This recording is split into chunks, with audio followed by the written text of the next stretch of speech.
Good evening sa lahat ng mga viewers. Ayan na ang koronisyon ng aking panganay apo. At yan ang kanilang introduction. Yan. Yung nakapalda na, nag-iisang napalda lang yan, nasa harap yan. Yan ang apo ko. Mahaba ang buhok. Siya si Queen Marilyn Selmaro. Yan. Anong kanilang sos, hala, sige. Talaga namang kumimbot ng todo.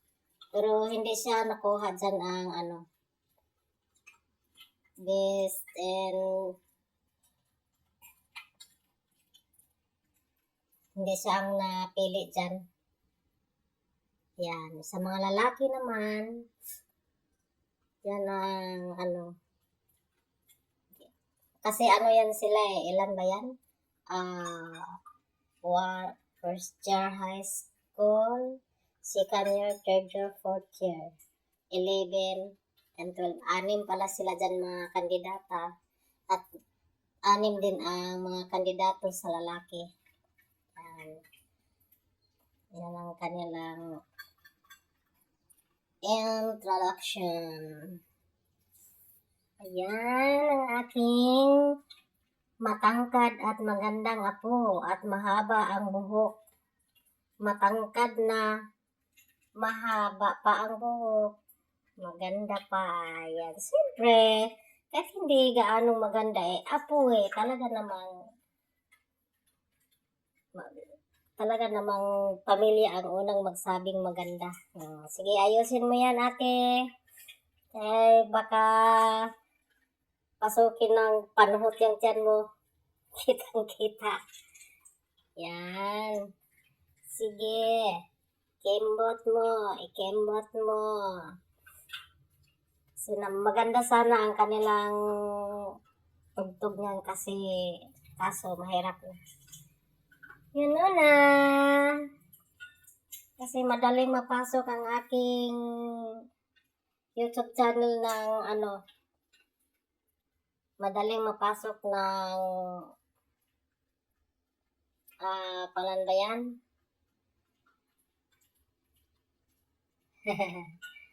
Yan naman ang aking apo. Sa kanilang pagpakilala sa kanilang sarili. Ayan. 16 years old lang yan. Matangkad. Lalong tumangkad kasi yung pang pageant shoes ang gamit talaga namang ilang inches yan. Mahaba, kaya lalong tumangkad. Yan sila, parang may dalawang kalaban din dyan na mga pinsan niya. Anak ng pamangkin ko. 2. Lang naman, konti lang naman ang kanyang pera, pero siya ang nanalo kasi nga, mahirap ang pera ngayon hanapin. Siguro nga kung hindi lang, hindi lang nagtutulong-tulungan, walang tumulong din siya maging queen. Naroon kasing nagbigay. Ay, nako, anong nangyari sa kamera ko?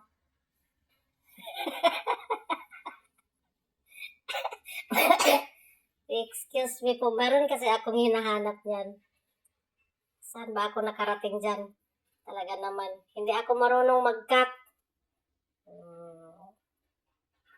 Kahit saan nakarating yung kamera ko. Hindi ko alam, yung kamera ko dyan naka-on pala, hindi ko na-post. Kasi pinopost ko yan pag hindi ko na-post, kaya yan ang nangyari. Kahit saan nakarating. At dyan naman sila sa kanilang vest and uniform. Pero hindi rin siya nakuha dyan sa vest and uniform. Mayroon pang mas maganda. Kasi naman, magdepende kasi yan sa magdepende sa pagdala mo sa uniform. Yan. Magdepende kasi yan. Kaya hindi siya nakuha. Baka sa tingin ng mga judges hindi siya maganda magdala ng kanyang uniform. Ayan ang apo ko. Iba ang uniform niya kasi grade 11. Yung kanina, parang grade 10. Ito ang grade 11 kasi grade 11 na siya ngayon. Yan. Ang aking magandang matangkad, mahabang buhok na apo. Ayaw niya magpaputol. Kaya binilihan ko na lang yan ng para pang ano sa kanyang buhok, pang shine. Para bagsak ang kanyang buhok. Yan naman ang grade 12. Hindi ko kasi na limited lang kasi pag nag-upload kaya hanggang ilang video lang, hanggang 20. Diyan naman ang kanyang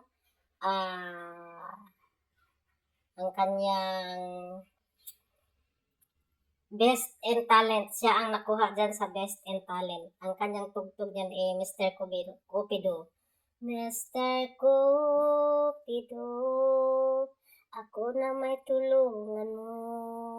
Huwag mo nang, basta ganyan. Mr. Cupido, yung tugtog nila dyan. Tapos, nilagyan nila ng feeling.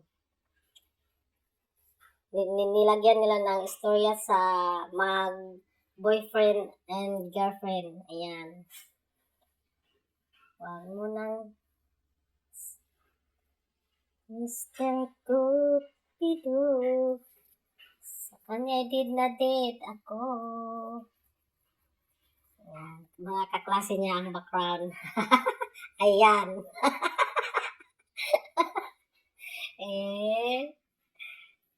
Kaya sa naging best in talent dyan kasi binigyan na ng feeling ang kanyang paglaro, ang kanyang istorya. Pinakita niya kaya ayan, sila ang napili kasi naman ang mga tao dyan talaga naman hiyawan. Pag lalo na pag yung nahawakan niya sa kanyang kaklase, tapos kutsari nahuhulog, ayan. Yan, hiyawan talaga. Walang, kung pwede nga lang hindi ko na lang i-edit yung sounds mula umpisa kaso ano tayo. Alam niyo na. Yan. Yung pag ganyan yun, talaga namang hiyawan yung mga tao doon. Pati mga judges talagang kilig na kilig. Kaya sila ang napili sa kanyang sa kanilang best in talent. Oh, dyan. Hiyawan na naman sila dyan. Oh. Kilig na kilig. Kilig na kilig yung mga judges dyan sa kanilang harapan, no? Oh. Magsapakan na yung mga judges. Kaya sila ang napili sa sa kanilang best and talent. Lahat ng mga talent nila parang ganyan lang, may sounds tapos lagyan lang nila ng drama tapos with feelings. Yung apo ko kasi magaling kaya yan, hindi siya nahihiya. Kahit pahawak-hawak dyan sa kaklase lang naman yan. Yan. Okay. Kita na yung kanyang cycling. Talaga naman. Effort na effort. Walang pake. Walang pake yung makita na yung niya. Cycling niya. Ayan. Yan. Dyan. O, kita nyo? Lahat ng kamay ng judges nakataas. Talaga namang tuwang-tuwa sila. Kaya siya napili nung ayan, sa harapan nila, nagpalakpakan, hiyawan, sapakan, ayan. Ito namang isa sa kanyang talent. Hindi ko alam kung sino to. Hindi ko napansin yung, mayroon pala, hindi ko kasi alam na mayroon siyang kasama dyan na mga anak ng pamangkin ko. Kaya, hindi ko na videohan yung iba. Saka ko na nalaman na nandyan pala sila, kaya yan. Yan sa kanilang pag-akyat sa stage, pagkatapos sa talent nila, yan na sila ang Sa kanyang, yan ang kanyang gown.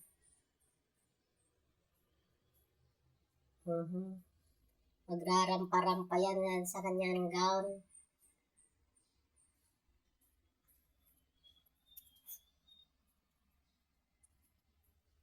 Yan. Ang kanyang gown na Pilipiniana, ano bang tawag niyan? Parang Pilipiniana? Anong tawag niyan? Hindi masyadong malinaw ang kasi yung ilaw nila hindi permanente. Meron maging blue, maging red. Kaya hindi ko masyadong na. Yan ang kanang previous Queen and King. Year 2024. Tapos sa 2025, yung apo ko ang naging queen. Yan naman ang partner niya. Yan naman ang kanilang gown, best in gown marching. Ayan. Yan ang kanyang kapartner. Magaling din siya maghawak. Natakot nga ako baka mapatid ang kanyang paglalakad. Kasi mahaba ang gown, baka maapakan niya sa kanyang pageant shoes. Kasi mataas yung talagang takong. Takot ako baka maapakan yung lalaki. Kanina naapakan kasi nga yun. Tapos nung paglakad, ayun, patid siya. Yan ang mga tawag sa mga best mga award pala yan. Yan. Yan ang kanyang mama, yung umakyat na nag-dress ng kulay blue. Siya ang magtanggal ng kapa doon sa previous queen at ilalagay doon sa anak niya. Yan. Wala kasi ang papa, kaya yung mama lang ang nandyan. Hindi sumama sa amin. Yan. Yubuko ka, ate. Ay, abot pala. Yan, yumuko siya para hindi mahirapan ng kanyang mama. Si Mrs. Marlica Selmaro Pites. Ayan, Pites kasi ang kanyang middle name. Ayan. Siya ang naglagay ng kapa. Tinanggal niya doon sa picture. Ayan.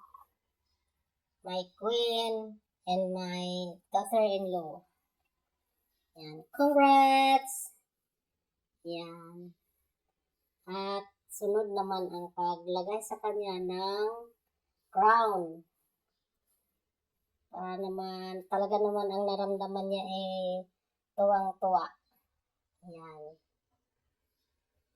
Sa mga sasis, sa kanyang pagka-queen. Siya din ang Miss Photogenic.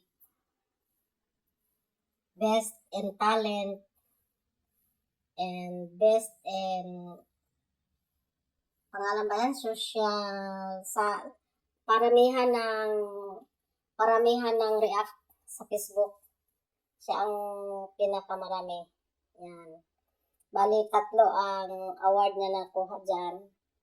Yan ang kagawad sa amin. Si Kagawad Odit Moring. Siya ang naglagay ng crown sa aking apo para complete na ang maging queen. Ayan. At sa lahat ng manonood sa akin, thank you for watching and sana hindi kayo magsawang sumusuporta sa akin at tapos na ang kanilang queen. Thank you so much!